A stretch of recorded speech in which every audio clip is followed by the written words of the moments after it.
In the land of grills, we're talking about the Recteq, talking about the Recteq X-Fire Pro 825, folks.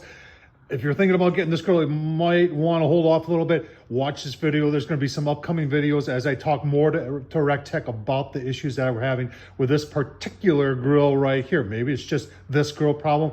Maybe it's an issue with the X-Fire total, but I tell you what, let's get started. Let's talk about the issues that we're currently having 1 month in with the X-Fire Pro. If you're unfamiliar with this grill, I'll leave a link down below to the review we did originally of this grill.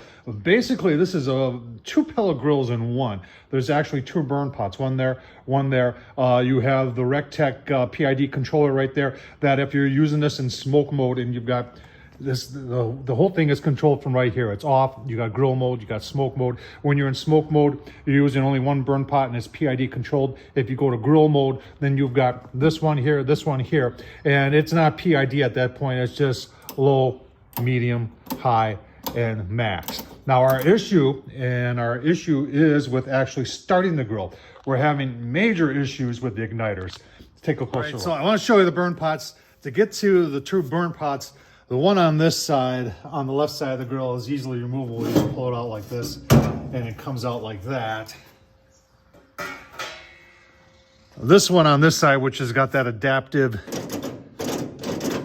sear control, you have to disengage the arm, and there's a cotter pin. Get you, hang on, let me get you in there. All right, so to get the other one off, there is an arm. Put some gloves on here. This is greasy. You got to pull a cotter pin, already bent it back, pull that out, and then you got to disengage. And I've never done this before, so I'm not really sure how this is supposed to work, but I'm assuming I don't want to bend it. Hang on, maybe this is how you do it. Yeah, just like that. So that's the way you get this off. Now we can get access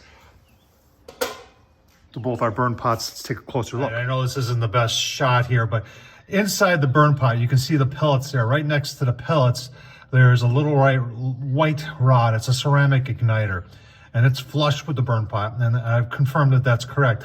That's what's supposed to start everything. Now, when I first got the grill, like the first 2-3 cooks, both of these worked just fine. Turned them on, fired right up. Then I had problems with that one not starting. Call Recteq the next day. They said, well, make sure when you're starting on the grill mode, always to start in low. So that very night, I started in low, and I started them both in low. This one fired up, but this one didn't.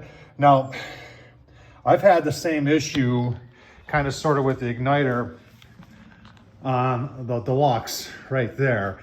And I'm to the point right now where it's 50-50. So I use a torch the majority of the time to get it going. I love the grill, but had issues with the igniters. I think these are the same igniters that are in here. This one, because you can pull that off real easy, it's easy to use the torch. But this one, you saw what it took to get that off. Torch, really not an option. So I'm gonna go back to Recteq again and say, hey, what's going on with igniters? I'm having, not every time, but in fact, I tell you what, let's fire them both up and give you a look. So turn it on, we go to the grill mode, and then we're gonna go to low, and we're gonna go to low. And that turns that one on and that one on. And we'll just give you a real-time look-see as to what happens. Show you on my watch what time it is. Started at 9:35, 30 seconds ago. All right, 2 minutes. I can smell smoke, so that's a good sign. There's the one on the left side. There's the one on the right side. They're both on low. What I'm using for pellets. Recteq says you can use anybody's pellets as long as they're hardwood. I'm using hardwood oak pellets. Now, one of the suggestions made was to use different pellets, which I have done. So I started off with one brand. I'm not going to mention the brand. I went to another brand of oak pellets. In fact, I was at an Ace Hardware here locally in southeastern Wisconsin that sells Recteq. And guess what? They didn't have any Recteq pellets. So I'm going to try another Ace Hardware, a larger one, hopefully during the week here, and see if I can, because I don't want to order them online. The shipping is just crazy. They get one bag of Recteq pellets here. So trying to find those locally so I can put that one to bed. But here we are at 4 minutes. Nothing. right, coming up on 5 minutes. I think the one on the right is gonna go. I'm getting visible smoke out of there. This one, on low, yeah, nothing. Both are on.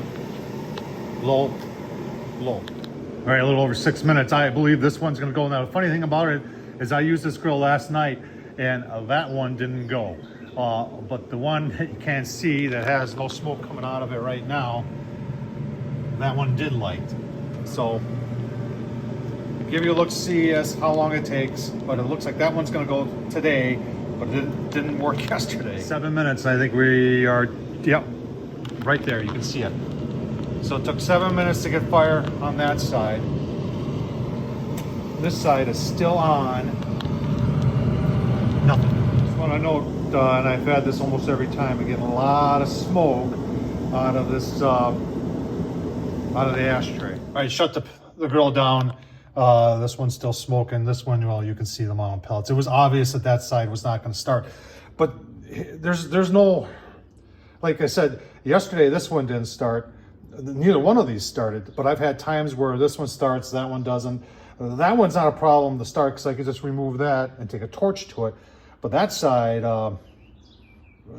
really hard when it doesn't start. Today that side started. So I don't know what's going on here. I think there's a problem with the igniters.